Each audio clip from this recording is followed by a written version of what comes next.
ಕೆಮ್ಮಿನ ಔಷಧ ತಗೊಂಡ್ಬಿಟ್ಟು 8ರಿಂದ 11 ಮಕ್ಕಳು ಈ ಒಂದು ಮಧ್ಯಪ್ರದೇಶ ಆಗಿರ್ಬೋದು, ರಾಜಸ್ಥಾನ ಆಗಿರ್ಬೋದು, ಆ ಒಂದು ರಾಜ್ಯದಲ್ಲಿ 8ರಿಂದ 11 ಮಕ್ಕಳು ಸತ್ತಿರುವಂತದ್ದು. ಏನಕ್ಕಪ್ಪ ಅಂದ್ರೆ ಕೆಮ್ಮಿನ ಔಷಧದಲ್ಲಿ ಪಾಯ್ಸನ್ ಮಿಕ್ಸ್ ಆಗ್ಬಿಟ್ಟು 8ರಿಂದ 11 ಮಕ್ಕಳು ರಾಜಸ್ಥಾನ ಆಗಿರ್ಬೋದು, ಮಧ್ಯಪ್ರದೇಶದಲ್ಲಿ ಆಗಿರ್ಬೋದು ಸತ್ತಿರುವಂತದ್ದು. ಆ ಒಂದು ರಾಜ್ಯದಲ್ಲಿ 1,30,000 ಔಷಧಿ ಬಾಟಲ್ಗಳು ಸೇಲ್ ಆಗಿರುವಂತದ್ದು. ಸದ್ಯಕ್ಕೆ ಎಲ್ಲವೂ ಕೂಡ ಕೋಲ್ಡ್ರಿಫ್ ಅಂತ ಆ ಒಂದು ಔಷಧ ನೇಮು ಎಲ್ಲವೂ ಕೂಡ ಸದ್ಯಕ್ಕೆ ಸ್ಟಾಪ್ ಮಾಡಿರುವಂತದ್ದು ಸೇಲು. ಯಾವುದೇ ಒಂದು ಟ್ಯಾಬ್ಲೆಟ್ ಆಗಿರ್ಬೋದು, ಮೆಡಿಸನ್ ಆಗಿರ್ಬೋದು ಪರ್ಚೇಸ್ ಮಾಡೋಕ್ಕಿಂತ ಮೊದಲು ಡೇಟ್ ನೋಡ್ಕೊಂಡ್ಬಿಟ್ಟು ಪರ್ಚೇಸ್ ಮಾಡಿ. ನಿಮ್ಗೆಲ್ಲ ಗೊತ್ತಿರುತ್ತೆ ಭಾರತದಲ್ಲಿ GST 2.0 ಸ್ಟಾರ್ಟ್ ಆಗಿರುವಂತದ್ದು ಸೆಪ್ಟೆಂಬರ್ ಇಂದ. ಸ್ಪೆಷಲಿ ಈ ಒಂದು ಕಾರ್ಗಳ ಮೇಲೆ GST ಕಡಿಮೆ ಆಗಿರುವಂತದ್ದು 10% ಇಂದ 20%, ಅಂದ್ರೆ 1 ಲಕ್ಷದಿಂದ 1.5 ಲಕ್ಷ ಪ್ರೈಸ್ ಕಡಿಮೆ ಆಗಿರುವಂತದ್ದು. ಅದರಲ್ಲಿ ಈ ಒಂದು ಸೆಪ್ಟೆಂಬರ್ ಅಲ್ಲಿ ದಸರಾ ಟೈಮ್ ಅಲ್ಲಿ ದಸರಾ ಆಫರ್ ಕೂಡ ಇನ್ಕ್ಲೂಡ್ ಆಗಿರುವಂತದ್ದು. ಎರಡೂ ಸೇರ್ಬಿಟ್ಟು ಎಲ್ಲಾ ಕಾರ್ ಕಂಪನಿಗಳು ತುಂಬಾ ಡಿಸ್ಕೌಂಟ್ ಕೊಡ್ತಾ ಇರುವಂತದ್ದು. ಅದಕ್ಕೆ ಈ ಒಂದು ಇಂಡಿಯಾದಲ್ಲಿ ಈ ಒಂದು ದಸರಾ ಟೈಮ್ ಅಲ್ಲಿ 1,70,000 ಕಾರ್ಗಳು ಸೇಲ್ ಆಗಿರುವಂತದ್ದು. ಕಾರ್ ಪರ್ಚೇಸ್ ಮಾಡ್ಬೇಕಂತ ಅನ್ಕೊಂಡವರು ಗೋಲ್ಡನ್ ಅಪರ್ಚುನಿಟಿ, ಇದೇ ಬೆಸ್ಟ್ ಟೈಮ್ ಅಂತ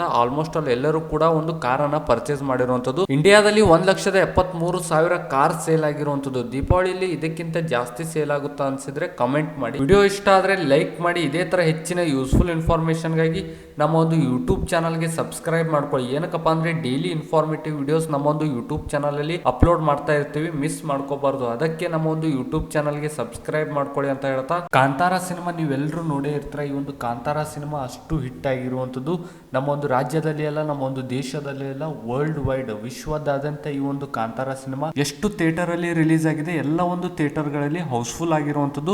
ಮೊದಲ ದಿನವೇ 89 ಕೋಟಿ ಕಲೆಕ್ಷನ್ ಆಗಿರುವಂತದ್ದು. ಎರಡನೇ ದಿನ ಕಂಪ್ಲೀಟ್ ಆಗೋವರೆಗೂ 150 ಕೋಟಿ ಕಲೆಕ್ಷನ್ ಆಗಿರುವಂತದ್ದು. ಒಂದು ವಾರದಲ್ಲಿ 300 ಕೋಟಿವರೆಗೂ ಕಲೆಕ್ಷನ್ ಆಗುವಂತ ಸುದ್ದಿ ಬರ್ತಾ ಇರುವಂತದ್ದು. ನೀವೇನಾದ್ರೂ ಇನ್ನೂವರೆಗೂ ಸಿನಿಮಾ ನೋಡಿಲ್ಲ ಅಂದ್ರೆ ಈಗಲೇ ಥಿಯೇಟರ್ಗೆ ಹೋಗ್ಬಿಟ್ಟು ಒಂದು ಸಿನಿಮಾನ ನೋಡಿ ಅಂತ ಹೇಳ್ತಾ ಇರುವಂತದ್ದು. ಏನಕ್ಕಪ್ಪ ಅಂದ್ರೆ ಅಷ್ಟು ಚೆನ್ನಾಗಿರುವಂತದ್ದು.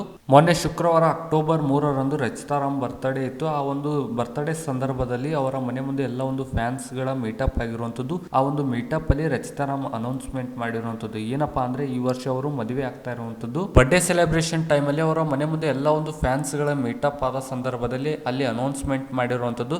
ರಜನಿಕಾಂತ್ ಕೂಡ ಅವರಿಗೆ ಕಾಲ್ ಮಾಡಿ ವಿಶ್ ಮಾಡಿರುವಂತದ್ದು ತುಂಬಾ ವಿಶೇಷ ಅಂತ ಹೇಳ್ಬೋದು. ಮೊನ್ನೆ ರಜನಿಕಾಂತ್ ಅವರ ಕೂಲಿ ಸಿನಿಮಾದಲ್ಲಿ ರಚಿತಾರಾಮ್ ಅವರು ನೆಗೆಟಿವ್ ರೋಲ್ ಅಂದ್ರೆ ವಿಲನ್ ರೋಲ್ ಅಲ್ಲಿ ಮಾಡಿರುವಂತದ್ದು. ಇನ್ನು ಮುಂದೆ ಅವರು ವಿಲನ್ ರೋಲ್ ಅಲ್ಲಿ ಮಾಡ್ತಾ ಇರುವಂತದ್ದು ಅಂತ ಅದು ಕೂಡ ಅವರು ಅನೌನ್ಸ್ಮೆಂಟ್ ಮಾಡಿರುವಂತದ್ದು. ನಿಮ್ಗೆಲ್ಲ ಗೊತ್ತಿರುತ್ತೆ ಕರ್ನಾಟಕ ರಾಜ್ಯದಲ್ಲಿ ಜನಗಣತಿ ನಡೀತಾ ಇರುವಂತದ್ದು. ಎಲ್ಲ ಒಂದು ಮನೆಗಳಿಗೆ ಬಂದ್ಬಿಟ್ಟು ಜನಗಣತಿ ಮಾಡ್ತಾ ಇರುವಂತದ್ದು. ಅದೇ ಒಂದು ನೆಪದಲ್ಲಿ ಜನಗಣತಿ ಮಾಡ್ತೀವಿ ಅಂತ ಸುಳ್ಳು ಹೇಳಿ ಆ ಒಂದು ಮನೆಗೆ ದರೋಡೆ ಮಾಡೋಕೆ ಯತ್ನ ಪಟ್ಟಿರುವಂತದ್ದು.